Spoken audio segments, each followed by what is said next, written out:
guys, assalamualaikum warahmatullahi wabarakatuh. Kembali lagi dengan saya. Di video kali ini saya akan membahas tentang psikologi forensik yang cukup berhubungan dengan video kemarin, yaitu tentang Isabella Guzman itu. Video kali ini tuh cukup berhubungan dengan itu karena seperti kalian tahu kalau psikologi forensik itu berhubungan dengan hukum. Jadi, psikologi forensik merupakan penerapan metode, teori, dan konsep psikologi terhadap sistem hukum. Bidang psikologi ini mula-mula dikembangkan berdasarkan pikiran seorang ahli yang bisa juga disebut sebagai bapak psikologi industri dan organisasi, lulusan laboratorium psikologi Leipzig yang didirikan dan dipimpin oleh Wilhelm Wundt. Pada tahun 1954, secara resmi psikologi mendapat sedikit peluang memasuki wilayah hukum. Ini di mana kejaksaan mulai memperhatikan ilmu-ilmu sosial, termasuk psikologi, dan pada 1962, seorang hakim di Amerika Serikat menyatakan bahwa psikolog yang berkualifikasi dalam memberikan kesaksian di pengadilan sebagai saksi ahli dalam bidang gangguan mental. Nah, berikutnya itu saya akan memaparkan sedikit tentang aktivitas-aktivitas utama dalam psikologi forensik. Yang pertama itu saksi ahli. Saksi ahli adalah saksi yang memberikan pendapat, penilaian, atau kesimpulan mengenai suatu perkara atau beberapa kejadian dari perkara tersebut gitu. Misalnya, dalam psikologi, seorang saksi psikologi forensik diminta untuk mengajukan pendapat apakah pelaku tersebut itu bisa mempertanggungjawabkan perbuatan-perbuatannya itu gitu. Karena ada kadang beberapa kasus yang kalau misalkan kejahatan gitu, si pelakunya itu ternyata memiliki gangguan mental. Seperti contohnya tuh kasusnya si Isabella Guzman itu. Dia kan tidak bisa diadili karena dia memiliki skizofrenia, yang mana itu adalah gangguan mental gitu. Di dalam saksi ahli itu ada beberapa aturan yang dikemukakan oleh Rogers dan Barrett untuk membantu psikologi klinis menjadi saksi ahli gitu. Yang pertama, menggunakan pengumpulan data yang memadai secara teoritis maupun psikometris. Yang kedua, mengambil kesimpulan dengan menggunakan posisi-posisi teoritis yang secara ilmiah telah tervalidasi. Yang ketiga, menimbang dan mengkualifikasi kesaksian atas dasar kecukupan penelitian empirik dan teori mengenai masalah yang sedang dipersoalkan.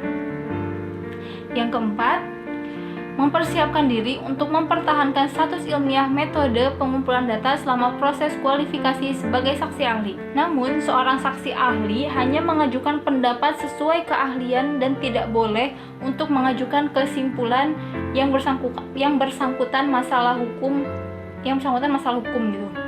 Saksi ahli mencegah dari menyediakan pendapat akhir. Jadi kalau misalkan si saksi ahli ini tuh cuma bisa memberikan pendapatnya aja gitu, gak bisa nih si saksi ahli itu menyimpulkan kalau si orang ini tuh dihukum apa enggak gitu, karena itu tetap haknya si hakim gitu. Yang kedua, aktivitas yang biasa dilakukan si psikologi forensik itu yaitu menangani kasus-kasus kriminal. Yang ketiga yaitu dalih ketidakwarasan.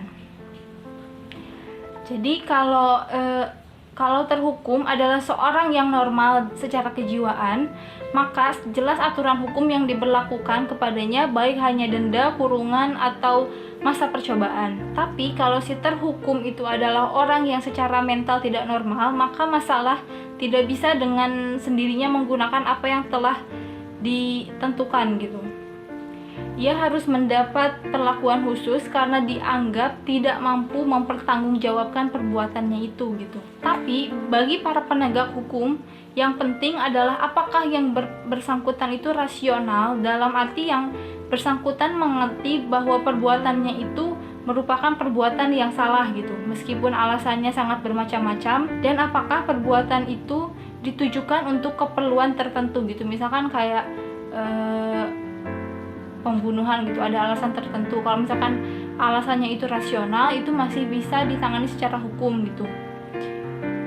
Kalau irasional itu bisa disebut kalau orang itu tuh tidak waras gitu, punya gangguan mental gitu. Karena itu harus ditangani secara lain, ialah dalam perawatan psikiatris atau psikologis, bukan berupa kurungan gitu. Selain itu, aktivitas lainnya itu kasus-kasus perdata. Dua area yang paling penting untuk psikologi forensik ialah yang pertama, penahanan atau pembebasan dari institusi perawatan mental. Yang kedua, masalah-masalah domestik seperti hak asuh dalam kasus perceraian suami istri. Kalau dalam masalah penahanan di rumah sakit jiwa itu, di pengadilan, untuk menahan seseorang harus dipenuhi 3 syarat. Yang pertama, orang itu berbahaya bagi dirinya sendiri dan bagi orang lain. Yang kedua, demikian terganggu atau tidak mampu membuat keputusan sendiri bagi pemeliharaan diri dan perawatan di rumah sakit.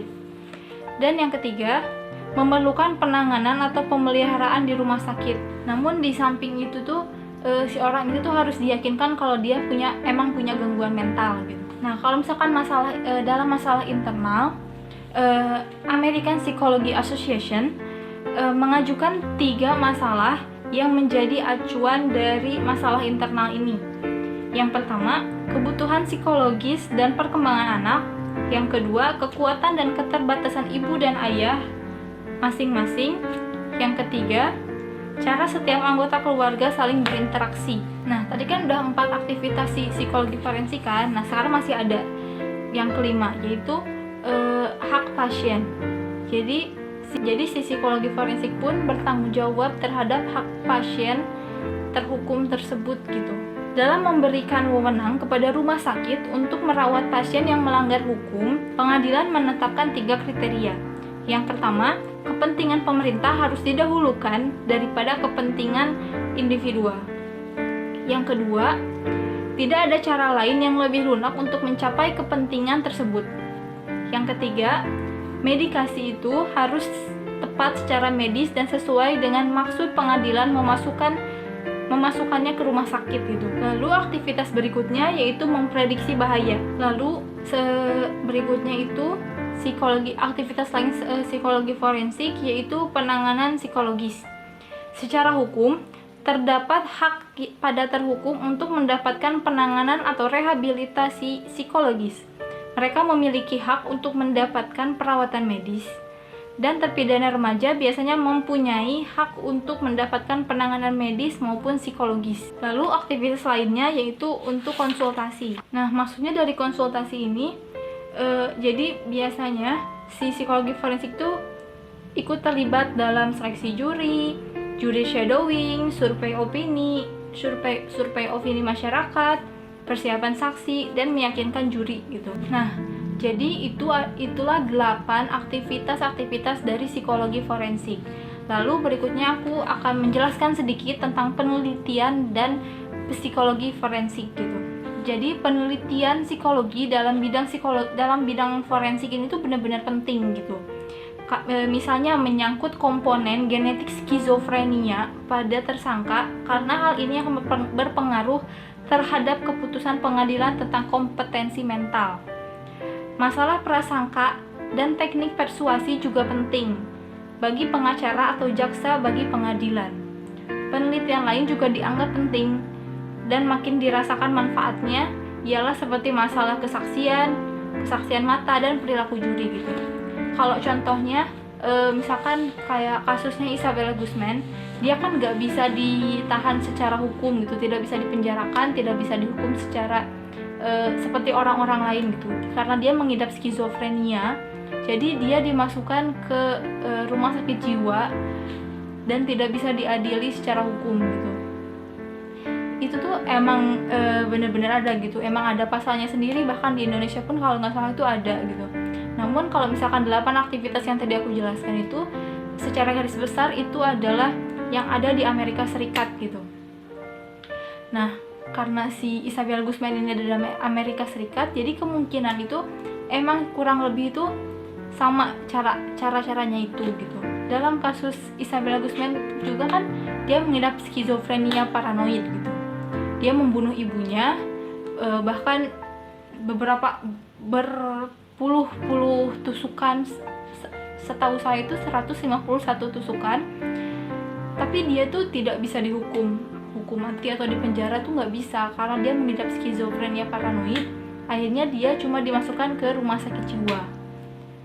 Bahkan di rumah sakit jiwa yang pertama pun dia itu sering lihat-lihat ke langit dengan tatapan kosong, sering ngomong sendiri. Akhirnya itu dipindahkan lagi ke rumah sakit jiwa lainnya gitu.